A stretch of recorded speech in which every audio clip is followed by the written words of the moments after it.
The women of the area were threatened by electricity workers while complaining about the long-term electricity problem. This incident took place at Manu FEDCO office in Longtrai Valley subdivision.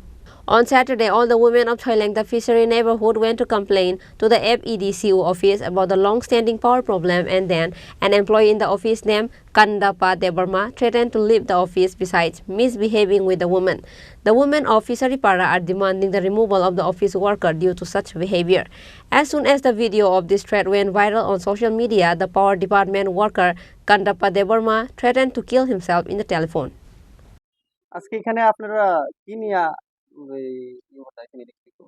আমরা Sri Lanka fishery পাড়া অনেকদিন যাবত current নিয়ে disturb হইতাছে।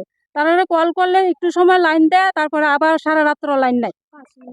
5 minute 10 minute line দিব, এরপরের থেকে আর কোনো লাইনই পাইতাছি না। তারা প্রতিদিন ফোন করা হইতাছে, তারপরও আমরা লাইন পাইতাছি না সঠিকভাবে। কালকে অনেকবার ফোন করার পরে তারা লাইন দিছে, এরপরে হাফ ভোল্টেজ রাত্রে কয়েকবার ফোন করা হয়েছে, এরপরে কইছে লাইন যদি ঠিক হয় কল করে জানাইতাম। তারপরে কল করার পরে তারা কল ধরছে না। অনেকবার রাত্রে 11টা অবধি ফোন করা হয়েছে। আজকে কতদিন ধরে এই ঘটনা? আজ মাস খানেক ধরে, কিন্তু এই বৃষ্টি তুফান হইছে কত থেকে সপ্তাহ 2-3 দিন ধরে কারেন্ট দিছিল না, টোটালি কারেন্ট দিছিল না। আপনারা এই নিয়ে কেউরে প্রেয়ার দিতেন বা তারা ডিপার্টমেন্টে কিছু কইছেন এর আগে?